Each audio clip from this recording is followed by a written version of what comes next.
cannot be answered, not because we don't have the answer, but because it is not a recession. It's not a recession. Rather, what we are going through is a fundamental transformation. It is a fundamental restructuring of the global economic landscape on a scale that we have not seen for decades. We asked ourselves three very fundamental questions. The first question is, where is disposable income going?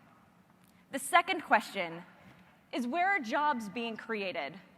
And the third question is, what is the MO, the modus operandi? What is driving this new economy? And we determined that there are 9 growth areas of this new economy, and they are all about altered dimensionality, and that dimension is space.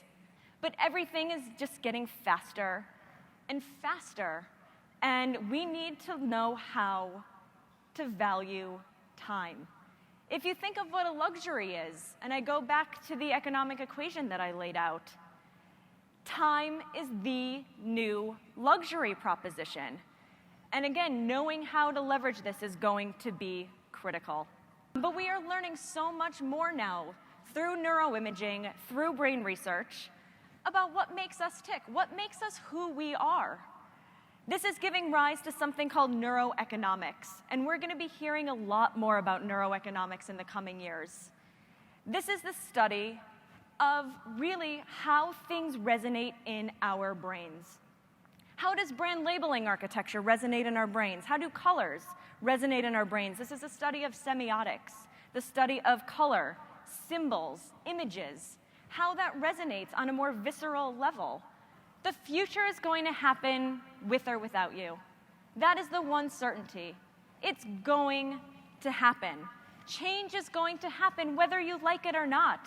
So get on board or be left behind, because these things are coming. Everything is connected. We are all connected, and we are all connected to that future.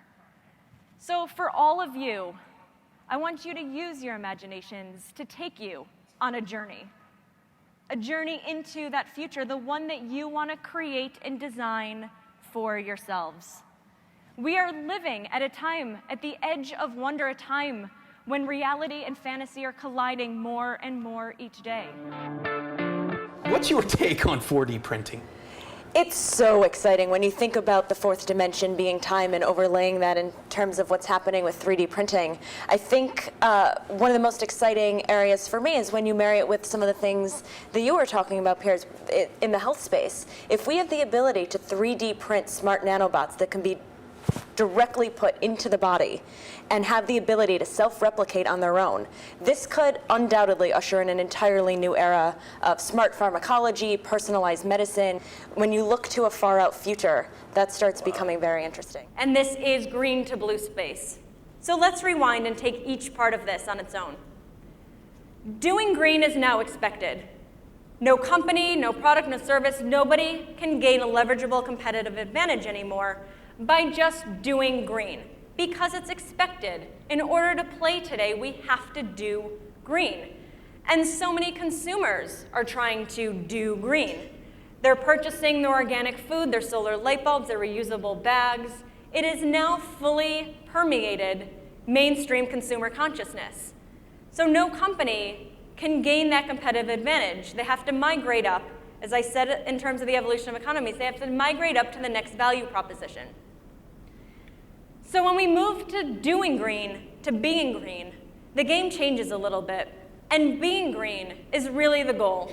And that is successfully, authentically, and holistically leveraging the value proposition of green and making it a fully intrinsic guiding principle. It's looking at your entire supply chain, from where the product was created, how it was shipped, how it was manufactured, how it was purchased.